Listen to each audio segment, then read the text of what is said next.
Mary in The Secret Life of Bees is an incredibly important motif and a big part of the story. She's specifically important in 8 ways, which I'll be explaining in this video.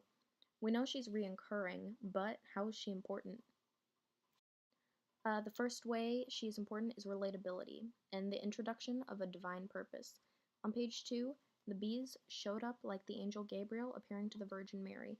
Lily, in this case, embodies herself as Mary and the bees as Gabriel, telling her her ultimate purpose and blessedness as the angel said unto Mary. Lily's purpose in this case is her leaving.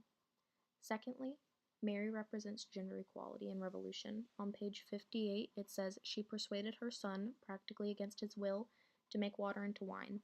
This had been a shock to me, since our church didn't believe in wine, or for that matter, women having a lot of say about things.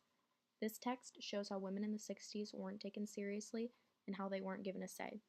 The example of Mary asking Jesus to make water into wine shows how she's a strong woman breaking boundaries.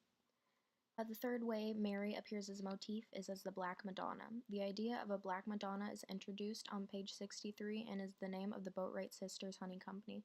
This is significant as it represents Mary as a strong Black woman which challenged and broke racial boundaries of the day and represented racial equality.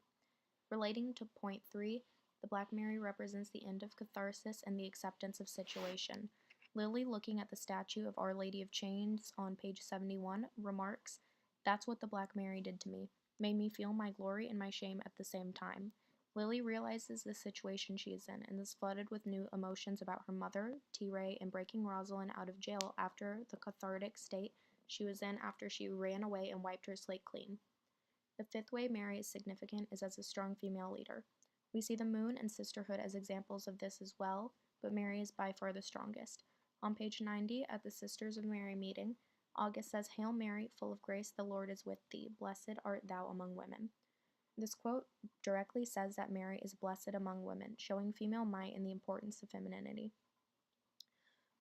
Point 6 is Our Lady of Chains. The story of Our Lady goes that the statue was tied up in chains to hold her down, but she kept reappearing every time. She metaphorically broke down chains, showing her strength and how she couldn't be tied down or oppressed. Mary is also shown throughout the story as a protector through the story of Beatrix and her making Lily and August a curtain of protection on page 90. Beatrix was a nun with Mary and ran away. Eventually, she wanted to go back to the nunnery and snuck in, disguised as somebody else because she feared she wouldn't be let back in after she left. She asked some of the other nuns about her leaving, and they said that Beatrix never left, pointing to Mary crying by the fireplace pretending to be her. This story shows the protection and sisterhood Mary provides. Lastly, Mary represents the mystery of femininity to Lily. On page 58, Lily speaks out about her ignorance about Mary, who never got much attention at her church. This could be a microcosm about women in this society as they aren't given time, attention, or representation. The idea of femininity to Lily is left unexplored until living with the Boatwright sisters. As her understanding of Mary grows larger, her exploration of what it means to be a woman grows as well. So Mary obviously is a very important motif, but it's a little tricky to see how she's important. Hopefully this video made it clear and gave some insight on her significance throughout the story.